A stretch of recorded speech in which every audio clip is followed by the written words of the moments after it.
Hey, what's up guys, it is Card Shuffler 99 here, and today I'm going to be showing you guys two really cool, really visual Rubik's Cube magic tricks today. So, like I said in a previous video where we did 3 pen tricks, we're going to try to give you guys some different looks here and basically teach you guys some different skills.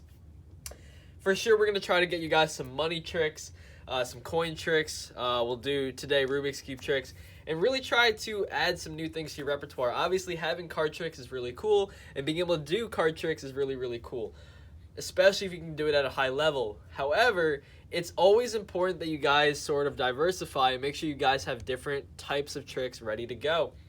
You don't want to be that type of magician, obviously, especially as you're coming up, who can only do one type of trick. For example, if you can only do like teleportation card tricks, that's kind of a problem. You want to be able to do different types of card tricks, but it's honestly even better when you can mix it up and do different things with Rubik's Cubes and stuff like that. And that's for sure, as a spectator, anybody will want to watch a Rubik's Cube trick, but people sometimes get tired of card tricks. They want to see some different things. They want to see fire. They want to see money. They want to see Rubik's Cubes. And I think Rubik's Cube magic is something new. So I'm going to show you guys two really cool versions. I'm going to show you guys an instant solve and then sort of a card teleportation into a Rubik's Cube. I'm going to show you guys that in a little bit.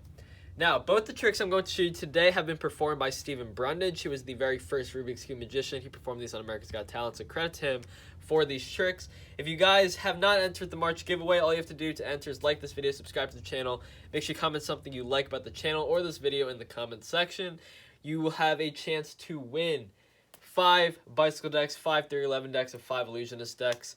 So it's a pretty good giveaway this month. 15 decks we're giving away, and it is your choice that you can pick which deck as long as you win. But yeah, let's get straight into the first trick, which is the instant solve. So I'm going to show you guys how to set it up. I'm not actually going to perform it to you guys, but I'll show you guys what you can do with it, okay? So I'm going to come around here. Now, this is the algorithm. So for all you guys out there who know anything about Rubik's Cube algorithms, this is it. Okay, for all of you guys who don't know, I'll give you a quick brief overview, and then I'm just going to like show it to you guys with the actual cube, and you guys can go ahead and replicate this yourself. Okay, now what you're going to do with this cube, okay, you see we have different letters here, so all the different letters represent basically U is up, D is down, left, we got right, we got front, and we got back, right? Now if there's a number next to it, that just means you're going to do that move twice. And if there's a little line in the top right here, that means prime, which means it's just going in the opposite direction. So if there's no line in the top right corner, so let's say it was just a U, that means up. If there's a little dash in the top, that means up prime. So essentially what's going to happen here is you're going to have the same side of the cube facing you the entire time whenever you're solving this using an algorithm, basically. So what's going to happen here is, let's say you're going to do U. U is essentially, you're going to do the move, so let's say you were looking at the top side, so like this is U right here, right? Now, if you were looking at this side right here directly, you would be moving it clockwise, okay? So if I was looking here, that's going clockwise, right? So this here is U, and then that's U prime. U prime would be going counterclockwise if you were looking at that side directly. Okay, so obviously this would be down, because if I was looking at this side directly, I'd be going clockwise here, right? This is clockwise, so this is down, and then this is counterclockwise, right? This is counterclockwise, so this is down prime.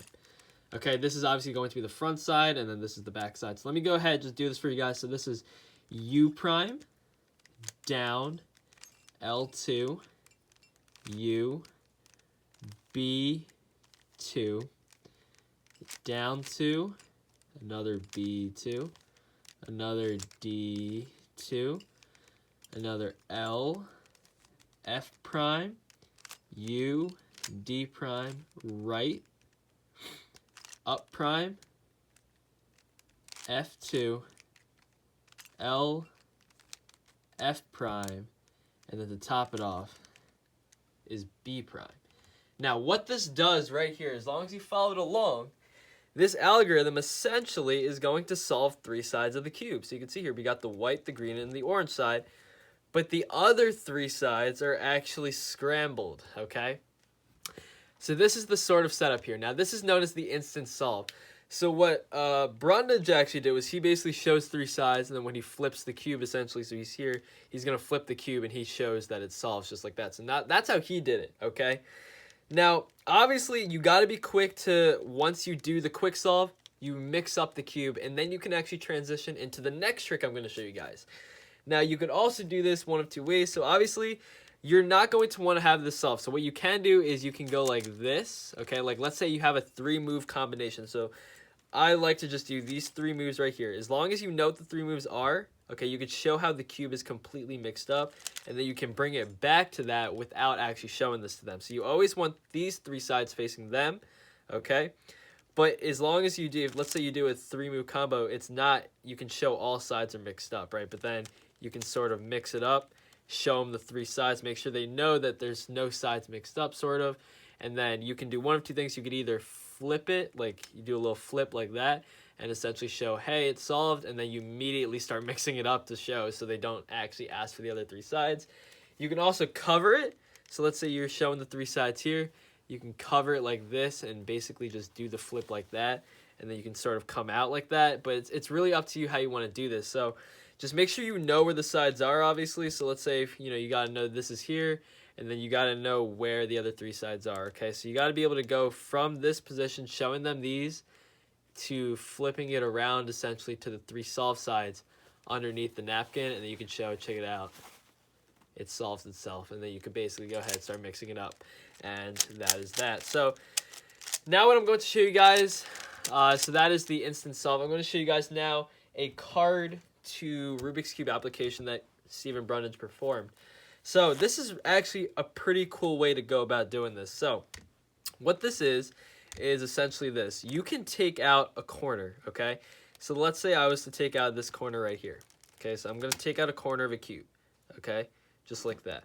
Now you can see here, the corners actually break up, okay? So the corner here actually breaks apart. So what you can do with this here, as long as you can put this back together, just like that, and then you basically just have to put this back inside the cube. What you can do is you can actually hide a corner, and that's exactly what Stephen Brundage did. So what I'm going to do here is I'm going to go like that, okay? I'm going to take a card, and I'm going to essentially rip the corner off this card. So I'm going to go ahead and rip the pip off of the card. So I'm just going to rip sort of like a little, part off the pip there. I'm going to ball it up a little bit, roll it up into like nice, gentle ball. And I'm just going to stick it right inside of the cube there, okay? And what I'm going to do is then I'm going to take it and I'm going to close the cube up, okay? Now all you have to do is put this back in. Now it is kind of hard to put back in, but there you go. As you can see there, I put it right back in. All you have to do is remember which corner has the piece in it, right? So in this case, I know it's here. I have the piece torn right there. You could have this piece wherever you want, really. And really all you're doing here essentially, so let's say I'm going to do it like this, okay? What you're going to do here is what I like to do, at least, is I'm going to start with this on the top of the deck, okay? And what I do here is I'm going to do a simple touch force. You can do this. You can do a rift force. You can do any type of force, but obviously they can't see that the corner's torn off. So I'm going to start like this, okay? Where I have the cards just like this, and I'm counting off cards, okay? So now they can no longer see that this card has a corner ripped. And then I'm going to spread on top of it. I'm going to ask them to touch a card. So let's say they touch this card right here. What I do is I'm going to square this up, and what that does is now typically with this force I would go ahead and show them the card, but obviously it's torn off in the corner there.